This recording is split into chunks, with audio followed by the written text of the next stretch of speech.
Friends, Bharat सरकार इसकी रफ्तार बहुत तेज चल रही है और हम व्यवसायीगण, व्यापारी लोग, प्रोफेशनल लोग उस हिसाब से देखें तो काफी सुस्ती से चल रहे हैं। जब से जीएसटी आया है तब से लेकर के आज तक शायद ही कोई दिन ऐसा होता होगा जब हमें किसी न किसी नोटिफिकेशन, सर्कुलर, प्रेस रिलीज आदि का सामना ना करना पड़ता हो। जैसा कि आप देख पा रहे हैं, भारत का राजपत्र, तो ये हमें लगभग प्रतिदिन ही दिखाई पड़ने लगा है, क्योंकि जीएसटी में इतने अमेंडमेंट हो रहे हैं, इतने ज्यादा नोटिफिकेशन जारी हो रहे हैं कि हमें डेली ही इसका सामना करना पड़ता है। खैर, अब हम लोग आते हैं अपने चैप्टर पर, क्योंकि डेली कुछ ना कुछ अमेंडमेंट हो रहा है तो हमें भी अपडेट रहना बहुत जरूरी है। और अब सरकार के दायरे में आने वाले हैं छोटे व्यापारी, या यूं कह लें कि मध्यम व्यापारी। अभी तक अपने दायरे में उन्होंने लिया था बड़े व्यापारियों को, लेकिन अब वो धीरे धीरे मध्यम और मध्यम से छोटे व्यापारियों की तरफ जा रहे हैं। तो आइए देखते हैं कि वो क्या है जो हमें भी ध्यान रखना जरूरी है, क्योंकि अब सभी व्यापारी इस दायरे में आने वाले हैं। जैसा कि आप देख पा रहे हैं, notification number 17/2022 in exercise of the powers conferred by sub rule 4 of rule 48 of the Central Goods and Service Tax Rule 2017। अब हम बताने वाले हैं कि ये किससे संबंधित है। ये संबंधित है ई इनवाइसिंग से।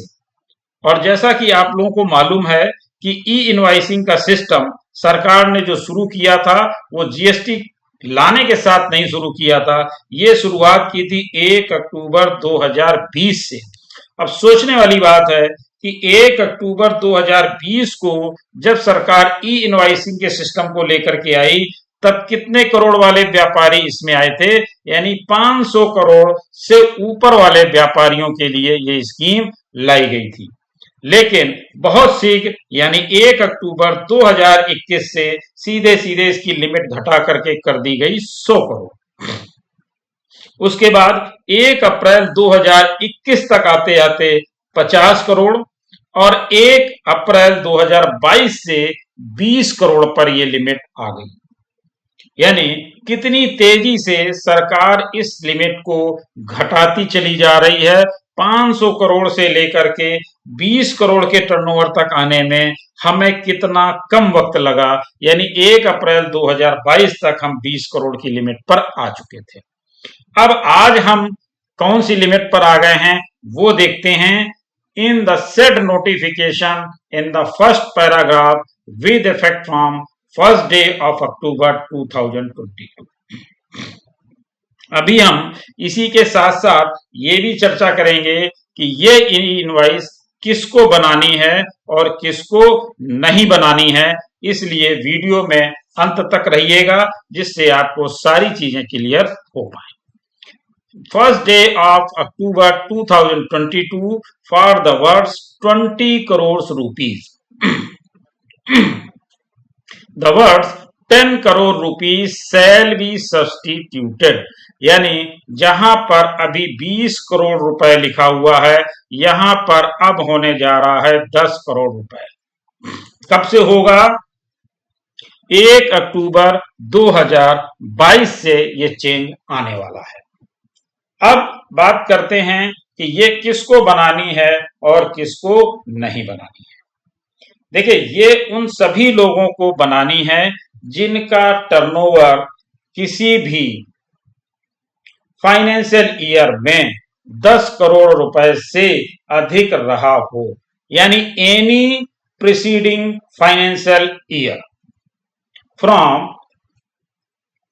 2017-18, यानी 2017-18 से लेकर के अब तक किसी भी वर्ष में अगर आपका टर्नओवर 10 करोड़ रुपए से अधिक रहा है तो आपको ये ई इनवाइसिंग करना मैंडेटरी होगा। तो ये ध्यान रखें कि ये केवल आपके 21-22 के लिए नहीं है, कि 21-22 में अगर आपका टर्नओवर 10 करोड़ से अधिक था तो ही बनाना है, आपको तब भी बनाना है अगर आपका मान लीजिए 2018-19 में भी टर्नओवर 10 करोड़ से अधिक रहा है, या 17-18 में रहा है, या 19-20, 20-21, 21-22, कभी भी आपका टर्नओवर 10 करोड़ से अगर अधिक रहा है तो आपको ई इनवॉइसिंग सिस्टम में आना ही होगा, और ये आपके ऊपर एप्लीकेबल होगा 1 अक्टूबर 2022 से। अब बात कर लेते हैं किन लोगों को नहीं बनाना है। देखिए, जो SEZ हैं, इंश्योरेंस कंपनीज हैं, गवर्नमेंट है, NBFC है, GTA है, लोकल अथॉरिटी है और पैसेंजर ट्रांसपोर्टेशन सर्विसेज हैं, इस तरह की जो सर्विसेज हैं उन लोगों के लिए ये ई इनवॉइसिंग सिस्टम कंपलसरी नहीं है। इसके अलावा अब जिनका टर्नओवर 10 करोड़ रुपए से अधिक है उनमें से ई इनवॉइस किसकी करनी है? क्या सभी इनवॉइसेज जो इनवॉइसेज हैं वो ई इनवॉइस होंगी, या कुछ इनवॉइसें ही ई इनवॉइस के दायरे में आती हैं? डेबिट नोट और क्रेडिट नोट क्या इनवॉइसिंग के दायरे में आते हैं? नहीं, वो भी देख लेते हैं। सबसे पहले हम ये समझ लेते हैं कि ई इनवॉइसिंग B2B के लिए है, B2C के लिए ई इनवॉइसिंग कंपलसरी नहीं है। दूसरी चीज, जब हम ई इनवॉइसिंग करते हैं तो अगर B2B के लिए है तो आपके डेबिट नोट हों या क्रेडिट नोट हों वो भी ई इनवॉइसिंग के दायरे में आते हैं। अब जो B2C है उसके लिए कंपलसरी तो नहीं है कि उसके लिए ई इनवॉइसिंग की जाए, लेकिन अभी एक नोटिफिकेशन पहले भी आया था जिससे डिटेल में उसका वीडियो मैंने ऑलरेडी अपलोड कर रखा है, जिसमें ये कहा गया है कि अगर आप B2C कर रहे हैं और उसमें ई इनवॉइसिंग के दायरे में आप आते हैं लेकिन ई इनवॉइस नहीं कर रहे हैं तो आपको अपनी इनवॉइस पर कंपलसरली ये लिखना होगा कि आप ई इनवॉइसिंग के दायरे में तो आते हैं लेकिन आप ई इनवॉइस नहीं बना रहे हैं B2C के लिए। तो ये आपको अपनी ई इनवॉइसिंग मतलब जो मैनुअल इनवॉइस बनाएंगे उस पे आपको लिखना अनिवार्य होगा। तो ये था आज का नया अपडेट जो मैंने आप लोगों के साथ शेयर किया। तो आप निश्चित तौर से जानिए कि बहुत जल्दी ये 5 करोड़ और 5 करोड़ से नीचे भी जाने वाली है। तो आप लोग पहले से अपनी प्रिपरेशन कर लीजिए कि जब भी ई इनवॉइसिंग सिस्टम आए तो उसको आप अडॉप्ट कर पाए। Thank you.